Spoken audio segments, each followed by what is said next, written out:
रोज अपने आप से पूछें कि आपने अपने पूरे जीवन में लोगों के साथ कैसा व्यवहार किया है। अपने माता पिता, पत्नी, बच्चों, भाई बहनों, दोस्तों, टीचर्स और कोवर्कर्स के बारे में सोचें।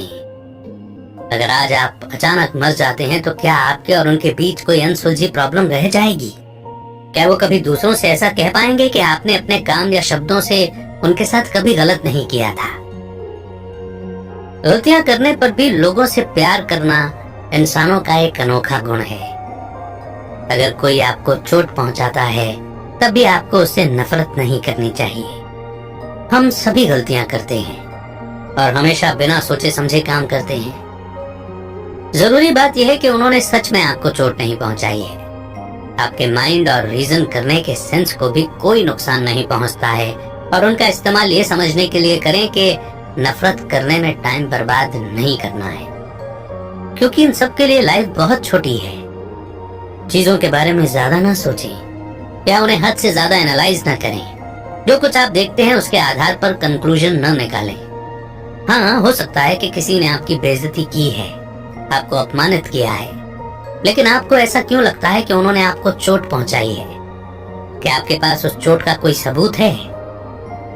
जो बात बिल्कुल साफ हो उसका कंक्लूजन न निकालें। ऐसा तभी करें जब आपने यूनिवर्स के काम करने के तरीके को समझ लिया हो। आपके 3 तरह के रिश्ते होते हैं। पहला उस शरीर के साथ है जिसमें आप रहते हैं। दूसरा नेचर के साथ, जो बाकी दुनिया से आपका कनेक्शन बनाता है।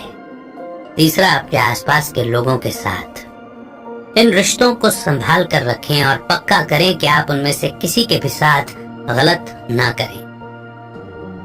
सबसे बड़े झूठे वो लोग हैं जो कहते हैं कि वे आपके साथ ईमानदार रहेंगे। अगर कोई इंसान ईमानदार है तो कहने के लिए कुछ नहीं बचता है। उनकी आंखों में उनकी सच्चाई नजर आ जाती है। सीधी सच्ची बात करने का दिखावा करना झूठे दोस्तों की निशानी है। ऐसे लोगों को अपने जीवन से दूर रखें। उनकी लाइफ के बारे में सोचकर टाइम बर्बाद ना करें। अपने पड़ोसियों के बारे में गॉसिप करके कभी किसी को फायदा हुआ है भला?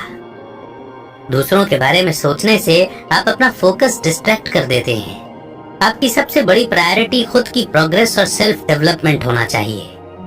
लेकिन ऐसा नहीं है कि आप दूसरे लोगों को पूरी तरह से नजरअंदाज ना करें। सभी इंसान आपस में जुड़े हुए हैं, इसलिए आपको अपने साथियों का ख्याल रखना चाहिए, लेकिन उनके ओपिनियन को ध्यान में तभी रखें जब इससे आपकी कम्युनिटी को फायदा हो। इस बात की परवाह ना करें कि दूसरे आपके बारे में क्या सोचते हैं।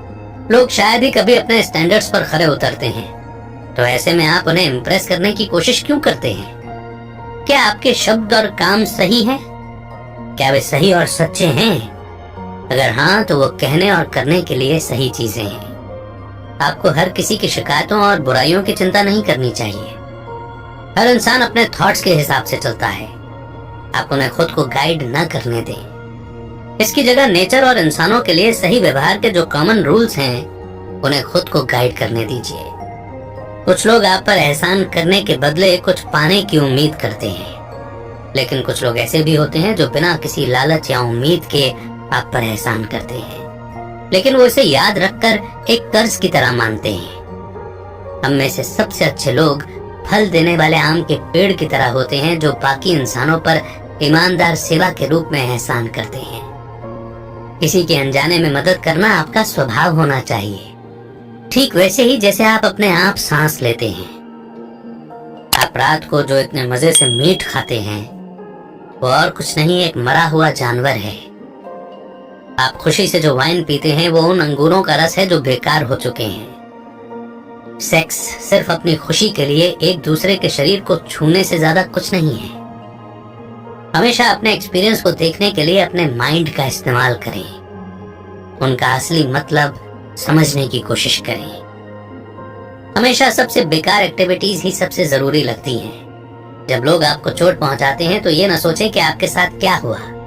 इसकी जगह ये सोचें कि सामने वाला किस फायदे या नुकसान की उम्मीद कर रहा था। जब आप ऐसा करेंगे तो आपको गुस्सा नहीं आएगा, बल्कि उनके लिए दया महसूस होगी। हो सकता है कि आपकी सही और गलत की समझ उनके जैसी ही हो। इस केस में आप उन्हें माफ कर सकते हैं, क्योंकि उनकी जगह आप होते तो शायद आपने भी वही गलती की होती। क्या उनकी सही गलत की समझ आपसे बिल्कुल अलग है?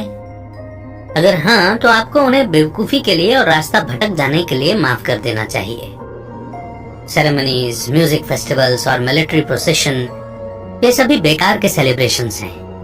हम बहुत सी बेकार की चीजों से घिरे रहते हैं, लेकिन हमें उन्हें अपनाना और सहन करना सीखना होगा। आपकी वैल्यू इस बात से तय की जाती है कि आप एनर्जी कहाँ फोकस करते हैं। क्या होता है जब समाज में लोग खुद को ग्रुप में बांट लेते हैं? वो ऐसे शरीर की तरह बन जाते हैं जिनके हाथ, पैर और सिर नहीं होते। सेल्फिश होकर और सोसाइटी से अलग होना बिल्कुल अननेचुरल है। जो फायदा हमें मिल सकता है वो हमारे शरीर के पार्ट्स को नहीं मिल सकता। हम अपने आप को फिर से बाकी लोगों के साथ जोड़ सकते हैं, लेकिन हमारे बॉडी के पार्ट्स ऐसा नहीं कर सकते। हम हमेशा कुछ बुरा होने पर दूसरे को ब्लेम करना पसंद करते हैं। अगर ट्रेजेडी हमारे कंट्रोल में थी तो हमने ऐसा क्यों होने दिया? और अगर हम उसे कंट्रोल नहीं कर सकते थे तो किसी दूसरे को ब्लेम करने से क्या फायदा? क्या जो गलत हुआ उसे पलटने के लिए भगवान मानेंगे? किसी भी तरह का दोष लगाना बेवकूफी भरा और बेकार है। हो सके तो लोगों की गलतियों को सुधारें, नहीं तो खुद ही चुपचाप उसे ठीक करने की कोशिश करें। सभी चीजें एक जैसी दिखने वाली चीजों से अट्रैक्ट होती हैं। किसी भी तरह का लिक्विड पानी के साथ आसानी से बह जाता है जब उसे किसी पानी की धार में गिराया जाता है। उसी तरह कोई भी सॉलिड चीज धरती की ग्रेविटी से अट्रैक्ट होती है। जिंदा जानवर अपने जैसे झुंड में रहना पसंद करते हैं। इंसान इस दुनिया का सबसे लॉजिकल जीव है जो अलग तरह से काम करता है। हम खुद को लोगों से अलग रखने में खुश होते हैं, ये हमारा स्वभाव है। हम कभी कभी सोचते हैं कि एक दूसरे का साथ देना जरूरी नहीं है, लेकिन ये हमारा भ्रम है। परिवार और दोस्तों की खोज में हर किसी को एक न एक दिन सोसाइटी में वापस आना ही पड़ता है। कोई भी इंसान अपने स्वभाव से इतनी आसानी से नहीं बच सकता। ट्रेजेडी या बुरी घटनाएं देखने के लिए शायद सबसे अच्छा प्ले है। वो हमें याद दिलाती हैं कि हमारे साथ कुछ भी हो सकता है। बुरी घटनाएं हमें अपनी परेशानियों के साथ डील करने का रास्ता बताती हैं। अगर किसी चीज को स्टेज पर होता हुआ देखकर हमें खुशी होती है तो असली जिंदगी में होने पर उससे हमें दुख क्यों होता है? अजीब बात है। दुनिया में हर इंसान दूसरों से ज्यादा खुद से प्यार करता है, लेकिन हम दूसरों की सोच को अपनी सोच से ज्यादा इम्पोर्टेंस देते हैं। एक ऐसी दुनिया इमेजिन करें जहां हम अपनी सोच और इमेजिनेशन को दूसरों से छुपा न सकें तो क्या होगा? तब हम जिंदा नहीं रह पाएंगे, क्योंकि हम जज किए जाने से इतना डरते हैं। और इनवैल्यूएबल लर्निंग्स के बाद फिर से बढ़ते हैं आगे नेक्स्ट चैप्टर की ओर, डेथ एंड इम्परमानेंस। सभी चीजें बहुत जल्दी खत्म हो जाती हैं। जैसे जिन जिन सेंसेशंस को हम महसूस करते हैं, जो चीजें हमारे आसपास हैं और जो चीजें जा चुकी हैं उनकी यादें। हम समझदार जीव के रूप में पैदा होते हैं। हम में मौत और विनाश को समझने की बुद्धि होती है। सिर्फ बच्चों का डरना भी नेचर का आम प्रोसेस है। हमें नेचर से जीवन मिला है और आखिर में हमें इसमें ही लौटना होगा। लाइफ बहुत छोटी होती है, फिर भी हम इस छोटे से जीवन में लगातार बदलते रहते हैं। हमारे सेंसेस कमजोर होते हैं। हम ना तो कुत्तों की तरह सुन सकते हैं और ना ही चील की तरह दूर तक देख सकते हैं। आपका मान सम्मान हमेशा के लिए नहीं रहेगा और ना ही आपकी किस्मत कभी एक जैसी रहेगी। जीवन एक छोटी यात्रा की तरह है जिसे हम नेचर में वापस लौटने से पहले करते हैं। उम्र बढ़ने का नतीजा सिर्फ मौत ही नहीं है, बल्कि जैसे जैसे हमारी उम्र बढ़ती है हमारा दिमाग कमजोर होता जाता है। हम खाने पीने और कुछ इच्छाओं को महसूस कर पाते हैं, लेकिन हमारी दुनियादारी की समझ, सोचने समझने और देखने सुनने की ताकत खत्म हो जाती है। इसीलिए जब तक आपका माइंड हेल्दी है तब तक बहुत मेहनत कीजिए। आपको तब तक इंतजार नहीं करना चाहिए जब तक आप दुनिया के बारे में जानने और समझने के लिए बूढ़े हो जाएं। मरने के बाद याद किए जाने की इच्छा होना बेवकूफी है, क्योंकि जो लोग आपको और आपकी अचीवमेंट्स को याद करेंगे वो भी एक दिन मर जाएंगे। मान लीजिए कि आपको उन अमर लोगों द्वारा याद किया जाता है जो आपको कभी नहीं भूलेंगे और आपकी यादों को सेफ रखेंगे, लेकिन उन सबका फायदा क्या होगा? मरने के बाद यादों को संभाल कर रखने का कोई मतलब नहीं है। उसी तरह जिंदा रहते हुए तारीफ सुनना भी बेकार है। हजारों मरीजों को ठीक करने के बावजूद कितने डॉक्टरों की मौत हुई है। लड़ाई में कितने महान सैनिक सैकड़ों आदमियों को मारने के बाद मारे गए हैं। जीवन का असली मतलब जानने के बाद कितने फिलोसोफर्स की मौत हो गई थी। इंसान का जीवन छोटा है। कल आप सिमन की एक छोटी सी बूंद थे और आने वाले कल में आप राख के ढेर हो जाएंगे। कभी कभी डर और मौत आपको डरा सकती है। ऐसे पलों में लंबे समय तक जीने के पर्पस के बारे में सोचें। पास्ट हमारी सोच से कहीं लंबा है और फ्यूचर कभी खत्म नहीं होगा। तो इससे क्या फर्क पड़ता है कि आप 1 साल और जीते हैं या 1000 साल। ये कभी ना भूलें कि चीजों के सामने आपकी क्या वैल्यू है। आपका शरीर इस बड़े यूनिवर्स के मुकाबले कुछ भी नहीं है। आपने अर्थ पर यानी इस धरती पर जो समय बिताया है वो हमारे लंबे पास्ट के मुकाबले कुछ भी नहीं है। नेचर हमारे लिए जो फैसला लेती है उसकी तुलना में हमारे भाग्य में हमारा रोल बहुत कम होता है।